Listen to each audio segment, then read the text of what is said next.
Pope Francis didn't recognize the man at first.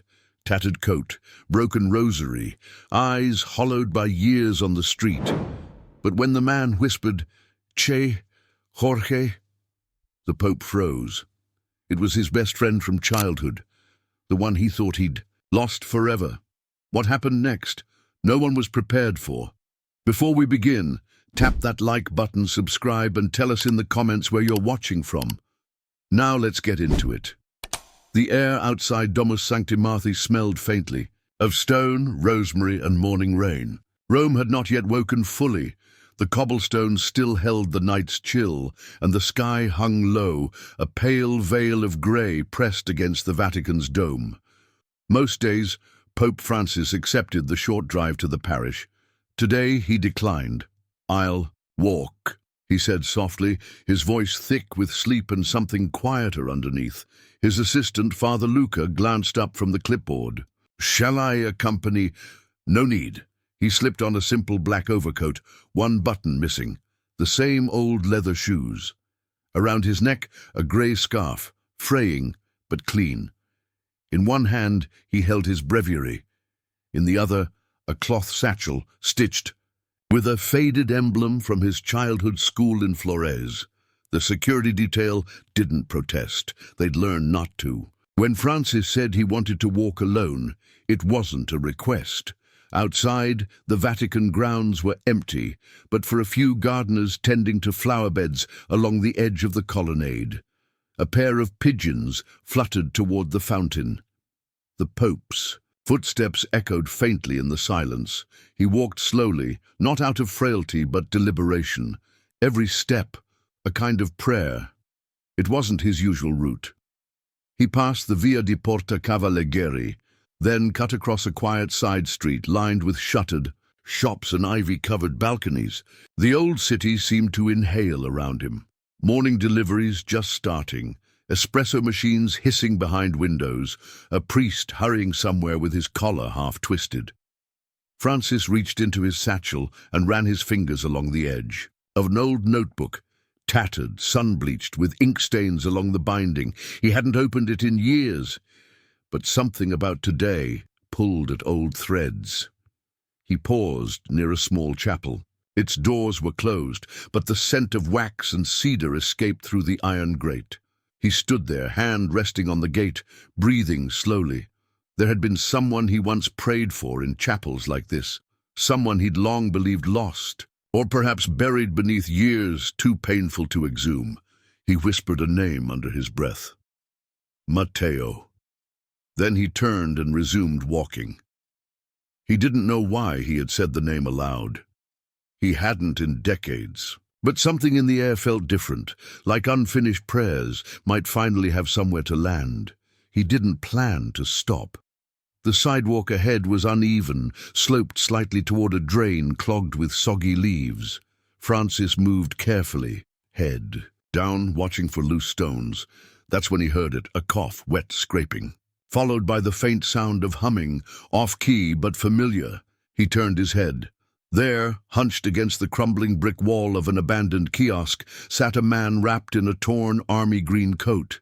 His grey hair stuck out in wisps beneath a wool. Gabri, one shoe was missing its sole.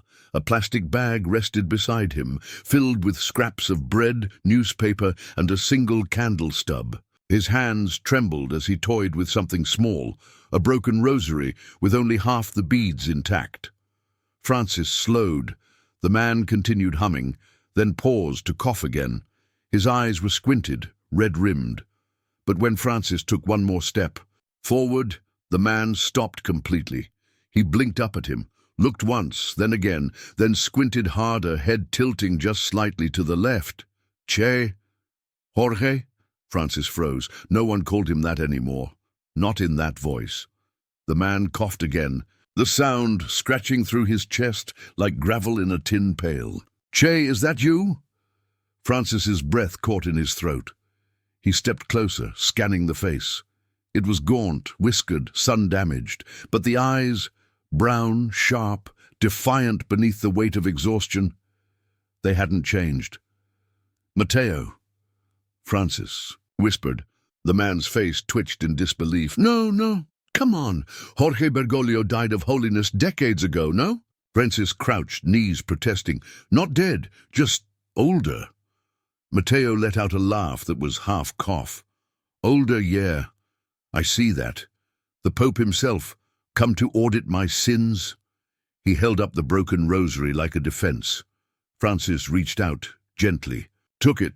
Only came for a walk. Mateo stared at him, blinking rapidly. I thought you were a ghost. I thought you were gone, Francis said. All these years. I was, Mateo muttered. More or less. Some nights I still am. They sat in silence for a moment. The city moved around them, distant traffic. A church bell ringing 3 streets over, the flutter of pigeons pecking near a trash bin. Mateo broke it. You look tired.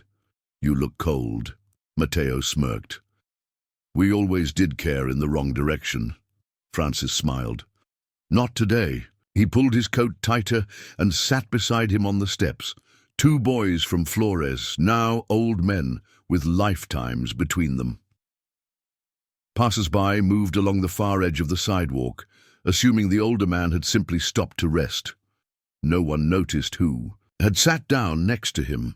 They had grown up on the same block in Flores, an old working-class neighborhood in Buenos Aires, where laundry flapped from balconies and soccer balls bounced down cobbled alleys like blessings that never stopped. The streets there remembered them before anyone else did. 2 boys with scuffed knees and pockets full of dreams, too big for their circumstances. Their friendship began on the first day of school, when 7-year-old Jorge found himself cornered by older boys who mocked his carefully combed hair and pressed uniform. It was Mateo who appeared from nowhere, his shirt already untucked, shoelaces trailing in the dust, and declared with absolute confidence, "He's with me." Those 3 words formed a bond that would stretch across decades. Jorge was always the quiet one, books under his arm, shoes always a little too polished, a rosary his grandmother had given him tucked safely in his pocket. His father, a railway worker who rarely smiled, had taught him that discipline was the only path from poverty. So Jorge studied while others played, prayed while others slept. Mateo was his opposite in almost every way, fast-talking, always late, known to charm sweets out of shopkeepers and stories out of anyone who'd listen. His mother worked as a seamstress, fingers perpetually pricked and bandaged, but she sang old folk songs as she sewed late into the night. From her, Mateo learned that joy could exist even where money didn't. But where you saw one boy, you'd find the other, always. Jorge helped Mateo with arithmetic and spelling. Mateo taught Jorge how to whistle with 2 fingers and climb the neighborhood's tallest trees. They shared everything, half sandwiches, comic books smuggled from wealthier cousins, dreams whispered on rooftops under stars that seemed to listen. Sunday after Mass, they'd spend their few coins on caramels they'd make last all afternoon. Jorge would sometimes read aloud from books borrowed from the parish library, while Mateo acted out the characters, turning quiet words into living stories. In summer, they cooled themselves in the spray of broken fire hydrants. In winter, they huddled under the same blanket in Jorge's tiny room when Mateo's apartment grew too cold. When Jorge first told Mateo he was considering seminary, they were 15, sitting on the cemetery wall where they often went to talk about important things. Mateo laughed so hard he fell backward off the fence, landing in a patch of weeds. "You? A priest?" he gasped between wheezes, brushing dirt from his elbows. "You can't even look a girl in the eye. Remember Rosa Mendez? You walked into a lamppost when she smiled at you." Jorge's ears turned pink, but he just shrugged, the hint of a smile playing at his lips. "That might help, no? Besides, I feel called." Mateo sobered then, climbing back onto the wall. "Called how? Like a voice? God talking to you like in the Bible?" "Not exactly," Jorge replied, eyes distant. "More like a certainty. like when you know the sun will rise, even when the night seems too dark to end. Mateo was silent for a long moment, then nudged his friend's shoulder. Well, you always were the weird one.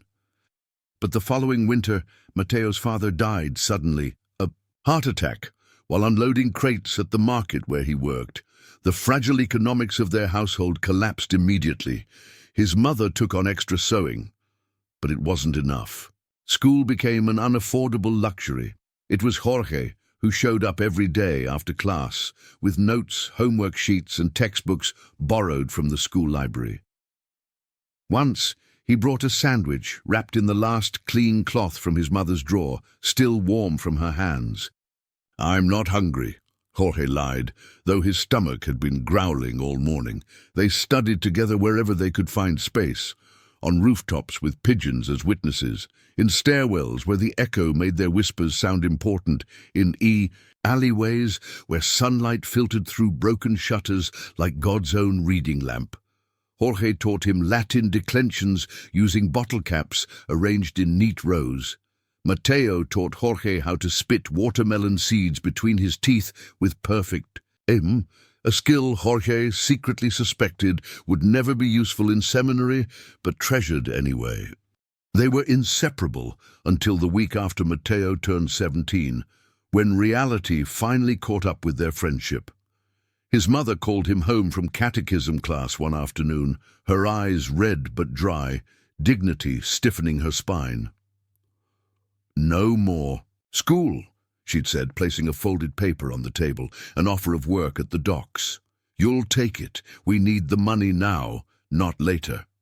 Jorge had run after him the next day, heart pounding, a plan half formed in his mind about talking to the parish priest, finding scholarships, anything. "Just finish the year," he pleaded, breathless from running. "You're so close." But Mateo only looked away, something hardening in his face that hadn't been there before. "I can't pray debts away, Jorge. We need bread, not promises." Their last conversation took place on the back steps of their building. The sunset painted the cracked concrete gold, making even poverty look beautiful for a fleeting moment. Jorge had brought a torn book of poetry he'd saved his coins to buy, and half an empanada wrapped in newspaper. Mateo had packed his lunch for his first day of work, bread and a thin slice of cheese, nothing more. "I could ask my father," Jorge began. "No," Mateo cut him off. "Your family barely has enough for yourselves." They sat in silence, watching. Shadows lengthened across the courtyard where they'd played as children. Finally, Jorge said, "Promise me we'll stay in touch. Sundays, maybe, after Mass." Mateo, eyes squinting against the setting sun, just said, "See you soon, Che." He punched Jorge's shoulder lightly, the way he always did, but somehow it felt like goodbye. He never came back to class, never came to Sunday Mass either. Years passed. Jorge entered seminary. Mateo vanished, first into odd jobs, then out of city records altogether. Once, Jorge had written a letter to Mateo's last known address. It came back unopened, marked, "No longer here." But he had never stopped thinking of him, not even after becoming bishop, not after Rome, not even now, seated beside the man who once swore he'd never pray again. Some friendships don't need resurrection. They only need to be found where the world least expects them. Mateo's cough broke the silence again, harder this time. It sounded like something inside him was unraveling. Francis reached into his satchel and pulled out a small bottle of water. He handed it over without a word. Mateo took it, sipped, and winced. "Hurt's going down," he muttered. "But it's better than the church wine we used to sneak. Remember that?" Francis gave a faint chuckle. "You swore it was for theological purposes." "Still am," Mateo wheezed, "suffering for the sacraments." His humor was brittle now, a layer of rust covering something. Deeper, shame, perhaps. Francis didn't press. "How long?" he asked instead. Mateo shrugged. "Years, some better than others. Some I don't remember at all. After my mother died, I bounced between jobs. Factory work dried up. Papers disappeared. Shelter here, church there. Then the streets." His hand still trembled as he fiddled with the broken rosary. The missing beads seemed to speak of prayers interrupted, faith worn thin. It happened slowly, you know, not all at once. Mateo's voice grew distant. First, the factory closed. Then the rent went up. I moved to a smaller place, then smaller. Still, started selling things. My father's watch, my books, finally my mother's sewing machine. A cloud passed overhead, casting a brief shadow over them. One winter I caught pneumonia, lost my job because I couldn't show up. By spring I was behind on rent. Landlord changed the locks. Just like that. He snapped his fingers. The sound, sharp in the quiet morning. I had nowhere to go. Francis frowned gently. And no one helped? I didn't ask. He looked away, ashamed of the pride he hadn't been able to afford. At first I told myself it was temporary. Slept in shelters, stayed with acquaintances when I could. But, he paused, people get tired of helping. Their kindness has limits. Can't blame them. Mateo scratched at his beard, a nervous habit. After a while you become invisible. Walk down the same streets for years and no one sees you. Even the other homeless look through you eventually. It's like you're a ghost who forgot to die. Besides, he added, voice tightening, I had my reasons. Didn't want pity. Didn't want someone from Flores seeing me like this. There was a particular weight to that someone. Both of them knew who he meant. Francis didn't respond right away, just nodded slowly, watching a child chase pigeons across the piazza ahead. The child's laughter floated back to them, light as the feathers scattered by small running feet. The worst part isn't the cold or the hunger, Mateo said suddenly. It's feeling like you don't exist, like your voice makes no sound, your body casts no shadow. He cleared his throat. Do you know what it feels like, he whispered, to be invisible in the very city where your friend became the Pope? Francis turned to him, eyes suddenly sharp with pain. I do. Mateo blinked, clearly not expecting this answer. Every day, Francis continued, I speak to people who've waited their whole lives to be heard. Dignitaries, pilgrims, children, all wanting just a moment, a word, a blessing. And I often wonder, how many Mateos passed me by while I smiled? For cameras, how many old friends sat cold in doorways while I was warm in meetings? The wind shifted slightly, carrying the scent of fresh bread from a nearby bakery. Mateo pulled the scarf tighter around his neck, his fingers lingering on the worn fabric as if checking that it was real. You became a giant, he said, not bitterly, just stating a fact. And I became a ghost. Francis placed a hand gently on his shoulder, the warm weight of it solid and undeniable. Giants don't sit on cold steps, Mateo. But brothers do. Mateo didn't speak for a long time. A street cleaner passed, brooms scraping against stone. A pair of nuns walked by, heads bent in conversation, their habits fluttering in the breeze like dark wings. Then, with a dry laugh, they told me once, in a shelter, some drunk guy, that he saw you on TV and thought I looked like someone important. I told him he had the wrong guy. My Jorge drinks cheap yerba mate and quotes Borges at funerals. Francis smiled softly. Still do. Mateo turned to him. Why are you really here? I was walking, Francis replied, thinking about old debts, old promises. To who? To you. Mateo studied him a moment longer, the defiance draining from his eyes, replaced by something that looked almost like hope, fragile, uncertain, but there. I thought God forgot me, he said. Francis reached into his coat pocket, pulled out a handkerchief and handed it to him. He didn't. They sat quietly after that. No more coughing, no more jokes. Just the kind of stillness that once belonged to rooftops in Flores, and afternoons where two boys dreamed of building something that didn't crumble. The cafe was tucked between a shuttered bookstore and a shoe repair shop that hadn't changed its sign since 1974.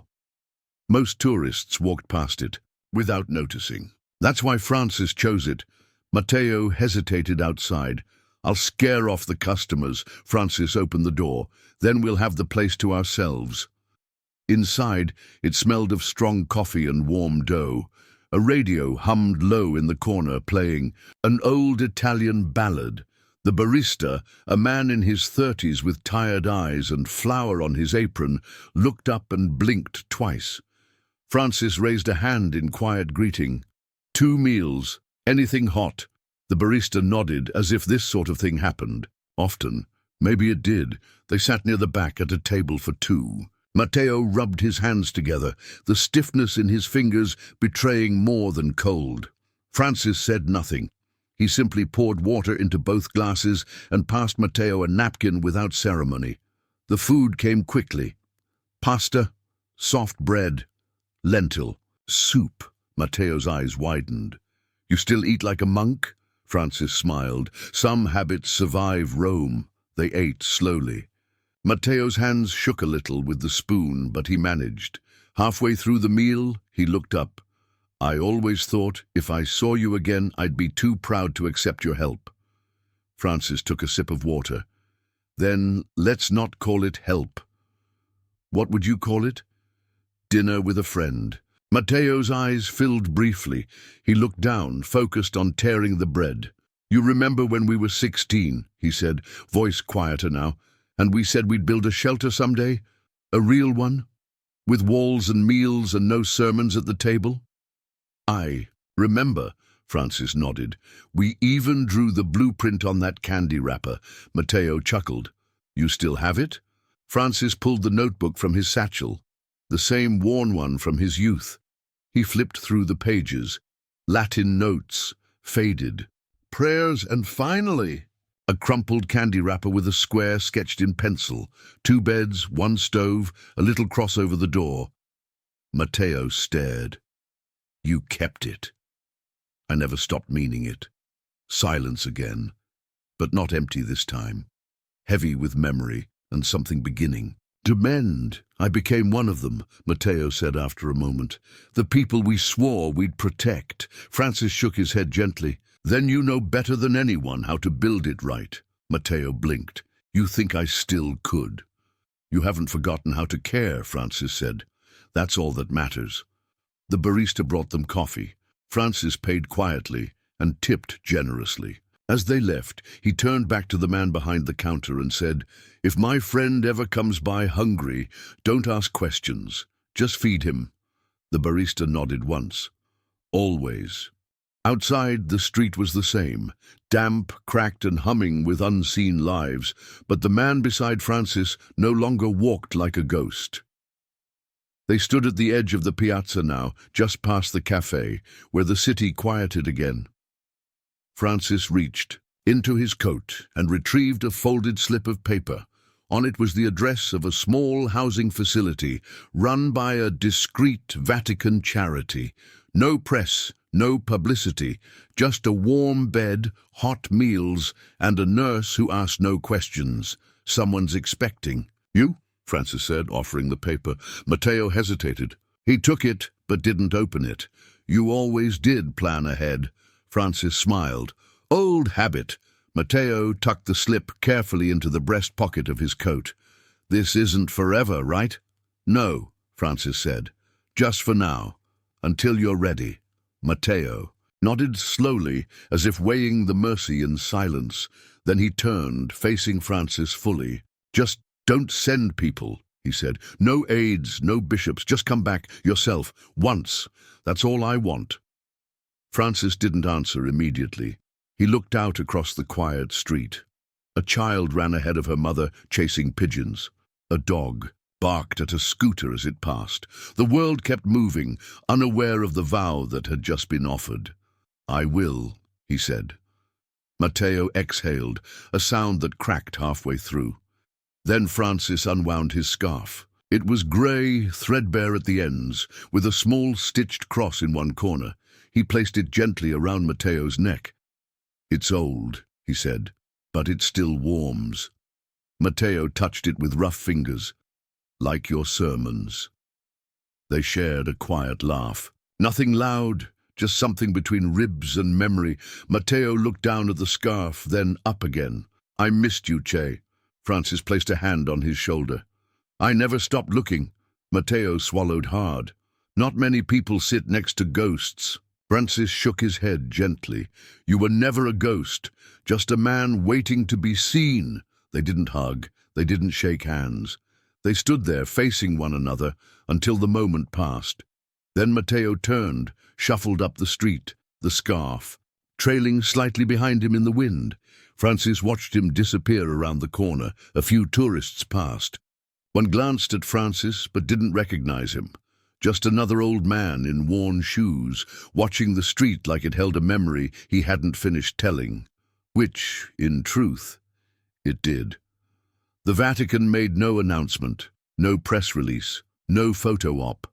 But in the weeks that followed, small things began to shift, mostly in places where no cameras ever pointed. Near the same piazza where Mateo had sat for years, a mobile medical unit began parking twice a week. A white van with no logos, just a curtained entryway, and a young nun who carried a clipboard and bandages in the same satchel. A notice went up in the back of the cafe, handwritten, taped to the wall near the coffee machine. "Hot meal available for those who can't pay." No questions, no thanks needed, no signatures, no sponsors. The local parish office quietly adjusted its ledger. A small, anonymous donation created a new line item: temporary housing and ID assistance. The staff didn't know who had sent it, but the envelope had arrived sealed with a Vatican wax stamp and nothing more. Francis never mentioned any of it in his homilies. When asked about new outreach funds by a visiting cardinal, he simply said, "The church is only holy when it walks barefoot." And one evening, when a senior aide brought a folder marked "Homeless Outreach" pending approval to his desk, Francis waved it aside. "It's already approved," he said. "They just needed to remember." One night, around dusk, the barista from the cafe stepped outside to sweep cigarette butts from the sidewalk. He looked up and saw a man in a black windbreaker walking slowly along the curb. No security, no entourage, no collar, just the same worn shoes, the same gait. The barista didn't say anything, just watched him pass, and Francis, his scarf now absent, his hands clasped behind his back, paused outside the window where Mateo once sat. The steps were empty now, the street quiet. But something remained, not in the stones, not in the walls. In the way people now stopped before passing someone curled under a blanket, in the way cafe patrons left half their bread wrapped in napkins before leaving, in the way a few priests had started walking different routes home, just in case someone needed to be seen. No one recorded the changes, but they were real. And they began on a morning when the Pope took a walk, not to be followed, not to be found, but because something in his heart had whispered that an old prayer still needed answering. It was a Tuesday morning when he returned. Same overcast sky, same damp stones underfoot. Francis walked the route alone as before. Coat buttoned wrong, collar tucked in, his gait a little slower now. No one stopped him. He preferred it that way.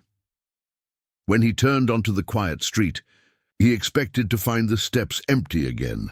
But the cafe door was open, the bell above it chimed gently in the breeze. And behind the counter, in a crisp white apron, stood Mateo, clean-shaven, hair combed, a bit of weight back in his face. He was wiping a cup dry with a practiced rhythm, listening to the radio and nodding faintly to the music.